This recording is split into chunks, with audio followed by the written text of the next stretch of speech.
ये टुकड़े टुकड़े गैंग है ना, इन सालों को जला देंगे, छोड़ेंगे नहीं। अगर उन अपनी माँ का दूध प्यासा आए, बाहर आए, सामने आए। अभी तो बहुत आगे आगे देखते जाइए परशुराम दल और ब्राह्मण समाज क्या करता है। ये आतंकवादी जो एक टुकड़े टुकड़े गैंग के नाम से ये जाने जाते हैं, ढपलीबाज, इनका अब कुछ नहीं चलने वाला है।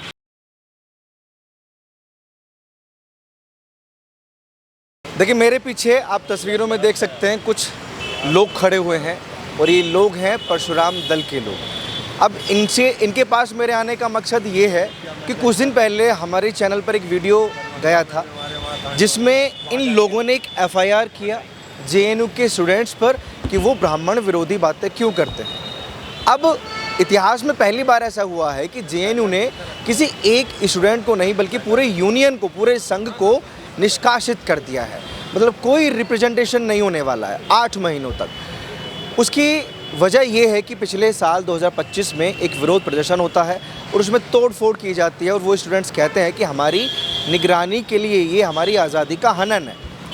उसी मामले में उन लोगों को निष्कासित किया गया और वो पूरे लेफ्ट वाले थे, जिसमें आदित्य मिश्रा, नीतीश कुमार सहित कई लोग निकाले गए हैं और 20-20 हज़ार रुपये का जुर्माना है। अब मेरा इन लोगों के पास आने का एक और मकसद है कि जो इन्होंने एक मुहिम छेड़ी थी कि ब्राह्मण विरोधी अगर कोई बात करेगा तो हम उस पर एक्शन लेंगे, और एक्शन उन पर किसी और तरीके से भी लिया जा रहा है। तो इन लोगों पे क्या फ़र्क पड़ेगा उससे, ये मैं ज़रूर जानना चाहता हूँ। जैसे सबसे पहले मैं परशुराम दल के जो अध्यक्ष हैं इनसे मैं पूछूंगा, हैं राष्ट्रीय अध्यक्ष हैं, तो इन्हीं से मैं पूछूंगा क्योंकि एफआईआर इन्होंने किया था और एक्शन उन पे हो रहा है, वो वजह चाहे जो भी है, लेकिन संतुष्टि थोड़ा बहुत मिल रही है आपको? देखिए दीपक जी, वो खुद एक नारा लगाते हैं कि अभी तो ली अंगड़ाई है, आगे बहुत लड़ाई है। अभी तो बहुत आगे आगे देखते जाइए परशुराम दल और ब्राह्मण समाज क्या करता है। और ये एक्शन आपने देखा होगा, आप पिछला इतिहास खंगाल के देखिए, आज तक एक्शन हुआ है? नहीं हुआ। ये एक्शन जब ब्राह्मण समाज जागृत हुआ है, क्योंकि ये समाज विरोधी और जाति विरोधी ताकतें अब हावी नहीं होंगी। ये आतंकवादी जो एक टुकड़े टुकड़े गैंग के नाम से ये जाने जाते हैं, ढपलीबाज, इनका अब कुछ नहीं चलने वाला है। और जो शिकायत की थी परशुराम दल ने, आप थे शायद वहाँ, न्यूज़ वाले काफ़ी और भी थे भाई बंधु, जो शिकायत थी उस पर तुरंत एक्शन लिया गया। हमें आश्वस्त किया गया था, एसएचओ बलवीर सिंह जी हैं शायद वहाँ, कि यहाँ से एक लेटर जाएगा आपके एफआईआर के बाद और वहाँ जुर्माना भी किया जाता। मैंने उस दिन भी मेंशन किया था कि इन पर जुर्माना भी होगा और इन पर कार्रवाई भी होगी। अब उनकी चाहे कोई वजह रही हो, ये पता नहीं 2-3 महीने पहले कोई कार्रवाई उनके खिलाफ कोई जेएनयू में उन्होंने की थी, लेकिन इस एफआईआर के तुरंत बाद ये एक्शन लिया गया है। पुलिस ने, प्रशासन ने ये आश्वस्त किया था कि 2 दिन रुक जाइए आप, 2 दिन बाद आप देखिए आपका जो इसमें जो षड्यंत्रकारी जो थे छात्र और वो मैनेजमेंट, वो जो छात्र संघ के बंदे थे, वही ब्राह्मण विरोधी नारा लगा रहे थे। उसमें मैं नाम तो क्या लूँ, 2-3 जातियों के वो लड़के लड़कियाँ भी थीं, वही थे जो ब्राह्मण विरोधी नारा लगा रहे थे। उन्हीं के ऊपर ये गाज गिरी है, उन पर जुर्माना भी लगाया गया है। पे भी थी आदित्य मिश्रा की भी थी, जो खुद ब्राह्मण है, उन पर भी एक्शन लिया, उनको भी निकाल दिया गया। बिल्कुल, क्योंकि हमने किसी नाम के विषय से एफआईआर नहीं की थी। परशुराम दल ने एफआईआर की थी कि जिन्होंने ब्राह्मण विरोधी नारे लगाए उनके खिलाफ एक्शन लिया जाए, और ये आश्वस्त किया था पुलिस ने। और जेएनयू में भी ये फोन करके पूछा गया कि क्या चल रहा है, ये ब्राह्मण विरोधी जो नारे लग रहे हैं, वहाँ परशुराम दल जाएगा, प्रदर्शन करेगा, वहाँ जाके बैठेगा अगर कार्रवाई नहीं हुई। और वहाँ से भी ये आश्वस्त दिया गया था वीसी के ऑफिस से, नाम पता नहीं, मैं भूल गया हूँ उसका, लड़की ही बोली थी कि वीसी साहिबा ने पूरा प्लान बना लिया है और बहुत जल्दी आपको ये खबर मिलने वाली है। और वो हम जेएनयू के उसका फैसले का स्वागत करते हैं। और चेक किया आपने या ऐसा, क्योंकि मामले को थोड़ा शांत करने के लिए, गुस्से को शांत करने के लिए ये खबर चला दी गई कि भाई निष्कासित कर दिया, लेकिन असल में कुछ मामला और अपने को भी फैक्ट चेक के लिए जो पुलिस को, जो एसएचओ को जो फ़ोन किया था हमने, उसमें उन्होंने बताया कि बिल्कुल निष्कासित हो गए हैं और उन पर जुर्माना भी लगाया गया है। कारण पूछे, उन्होंने कहा कि कारण चाहे कोई भी रहे हों, लेकिन आपकी एफआईआर के बाद जो दबाव बढ़ा है और जागरूकता जो बढ़ी है, वो आप बिल्कुल निश्चिंत रहिए। आप ये जातिवाद का और ये जो आतंकवादी विरोधी गतिविधि हैं या ब्राह्मण विरोधी गतिविधि हैं, समाज को तोड़ने का कोई भी काम नहीं किया जाएगा। आगे भी हमें आश्वस्त किया गया है इस तरह से।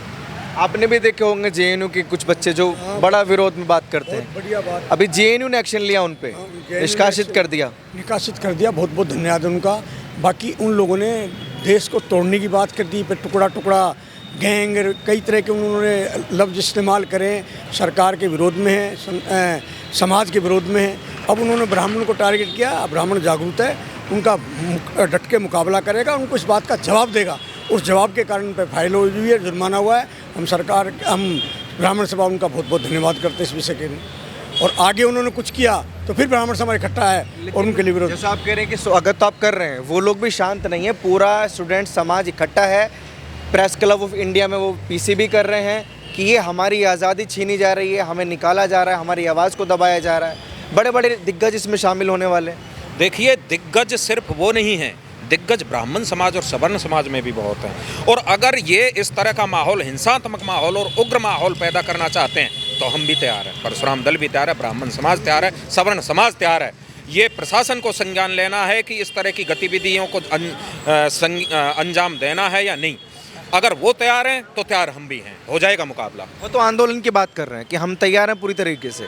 कांग्रेस समर्थी NSUI पूरी तैयार है, वो धरना प्रदर्शन करने। पूरा देशव्यापी आंदोलन के तैयार नहीं, हम तो बिल्कुल बैठे हुए हैं कि इस तरह अब अत्याचार सहन नहीं किया जाएगा, बहुत हो चुका। आपके साथ कौन? उनके साथ कांग्रेस पार्टी है, NSUI है। हाँ जी, आपके साथ कौन है? हमारे साथ हमारा समाज है, हमारा समाज है। और आपको एक और बता दूं, ये टुकड़े टुकड़े गैंग है ना, इन सालों को जला देंगे, छोड़ेंगे नहीं। अगर उन्हें अपनी माँ का दूध पिया साले आए, बाहर आए, सामने आए, वार करे एक इंसान नहीं है, बहुत लोग हैं। अरे सारे कितने हजार भी तो क्यों ना हो, हम अकेले 75 साल का हूँ, ब्राह्मण हूँ, पाराशर गोत्र है, माँ का दूध पिया है। अगर उन्होंने अपनी माँ का दूध पिया तो आए सामने, साले को नीट दे तो वेद प्रकाश नाम नहीं। मैं फिर बोलूंगा, चंद्रशेखर रावण को आप जानते होंगे, उन्हीं की अगुवाई में वो आ रहे हैं जंतर मंतर। आने दो को, हरियाणा का हूँ, माँ का दूध ठीक पिया है। नहीं, इतना गुस्सा ठीक नहीं, इसी गुस्से से नफरत करते हैं। गुस्सा नहीं है, बीपीआई नहीं होता, आक्रोश है। ये समाज का आक्रोश है, आक्रोश है, आक्रोश हमारा। समाज पर जब आँच आएगी ये आक्रोश पैदा करें। तो जो लोग पैनल में आकर बोल रहे हैं कि हम इनके हक और हुकूक की बात करेंगे, हमें चाहे पीसी करनी हो, आंदोलन करना हो, हम पीछे नहीं हटेंगे और उन बच्चों को जो निकाला है उनको न्याय दिलाएंगे। देखिए, आप यहाँ जो आए हैं, ये है दिल्ली इकाई परशुराम दल की। परशुराम दल की 252 इकाई हैं इस तरह की, हर जिले में हैं और अभी और आगे भी आने वाली हैं। इस तरह से आपको जो हम ये 2, 4 या 10, 20 दिखाई दे रहे हैं, ये सिर्फ दिल्ली प्रदेश की एक पालम की इकाई में आप आए हुए हैं। आप अगर परशुराम दल का अवलोकन करेंगे, वेबसाइट पर जाएंगे, आपको मालूम होगा कि परशुराम दल बहुत शक्तिशाली ब्राह्मणों का दल है। इसलिए अगर जहाँ वो करेंगे उसके सामने ही परशुराम दल खड़ा होगा, ब्राह्मण समाज, सवर्ण समाज खड़ा होगा। इसलिए आप कमज़ोर आंकने की ये वो भूल ना करें, पूरा मजबूती से खड़े हैं और पूरा जवाब देंगे, डटकर मुकाबला करेंगे। JNU में जो एक्शन लिया गया, जो छात्र ब्राह्मण विरोधी बात करते थे, तोड़फोड़ करते थे, उनको बाहर निकाल दिया है, निष्कासित कर दिया। देखिए, जो प्रशासन ने जो परशुराम दल की तरफ से जिस तरह से इस मामले को उठाया और प्रशासन ने जो उनके खिलाफ कार्रवाई की है, हम उसका स्वागत करते हैं। कोई भी ऐसी कार्रवाई, कोई भी इस तरह की आगे ऐसी कार्रवाई नहीं होनी चाहिए और प्रशासन को ये संज्ञान लेना चाहिए कि इस तरह से समाज को तोड़ने वाली कोई भी बात ना होनी चाहिए। समाज को तोड़ने वाली बात वो कर रहे हैं या ब्राह्मणों ने? समाज को तोड़ने वाली वो कर रहे हैं। ब्राह्मण समाज, परशुराम दल अपने मतलब अपनी पहचान के लिए अपनी बातों को आगे लेके जा रहा है। बात बताइए, अगर वो बच्चे बार बार यही बात बोलते हैं कि हमें ब्राह्मणवाद से प्रॉब्लम है, हमें मनुवाद से प्रॉब्लम है, अभी तक कोई भी संगठन या कोई भी लीडर सामने आकर उनसे माफ़ी क्यों नहीं मांग लेता कि हमारे पूर्वजों ने जो किया वो बेहद गलत था, हम उसकी माफ़ी मांगते हैं, हम उसकी क्षमा याचना करते हैं? हमारे ब्राह्मण समाज ने, हमारे पूर्वजों ने कभी कोई भी काम गलत नहीं किया। उन्होंने हमेशा समाज को जोड़ने का काम किया है, समाज को आगे ले जाने का काम किया है, समाज को बढ़ाने का काम किया है।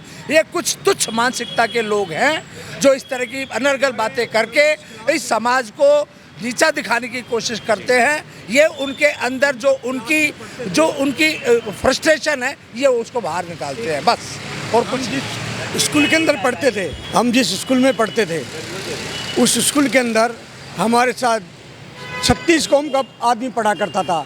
हम लंच होता था, हम एक दूसरे आपस में बांट के रोटियां खाते थे।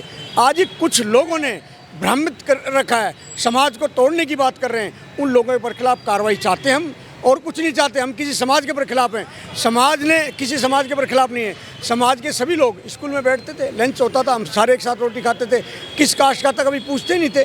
आज ये जो हो रहा है, इसके लिए सरकार को संज्ञान लेना चाहिए। इस तरह की बात ना हो, इससे देश टूटेगा, देश की हालत और सरकार को आगे इसकी मुँह खानी पड़ेगी अगर सरकार इसकी संज्ञान नहीं लेगी। सरकार को सोच विचार करके जो लोग इस तरह के इसमें मुहिम में हैं उन पे कड़ी से कड़ी कार्रवाई की जाए। यही लोग ब्राह्मण समाज चाहता है। जी तो ब्राह्मण एकत्रित है और सब कुछ, हम किसी समाज को तोड़ने की बात नहीं करते, ना आज पहले करी, ना आज करें और ना आगे करेंगे। हम सभी समाज को साथ लेके जाते हैं, पर एकत्रित होकर सारा सब कोई हमें टारगेट करेगा, हम उसके मुकाबला करने के लिए तैयार बैठे हुए हैं। खैर, मुकाबले की बात तो मेरे ख्याल से दोनों ही पक्षों को नहीं करनी चाहिए, लेकिन जेएनयू ने जो एक्शन लिया है उससे एक पक्ष खुश है और एक पक्ष बिल्कुल नाराज़ है। जैसे एनएसयूआई हो वो आंदोलन की बात कर रहे हैं और चंद्रशेखर रावण हो वो आंदोलन की बात कर रहे हैं, प्रोटेस्ट करने की बात कर रहे हैं और हक और हुकूक की बात कर रहे हैं। बाकी बातें इनकी भी अपनी जगह हैं, उनकी अपनी जगह है। कौन सही कौन गलत वो प्रशासन जानता है, वो जेएनयू वाले जानते हैं। अगर जेएनयू ने कोई एक्शन लिया है तो उसके पुख्ता सबूत हैं। 20 लाख रुपए का उन्होंने बताया है कि इसमें हमारा नुकसान हुआ है। आप लोगों की क्या राय है प्लीज़ कमेंट बॉक्स में रखिए और ऐसे खबरों के लिए आप जुड़े रहिए हमारे साथ।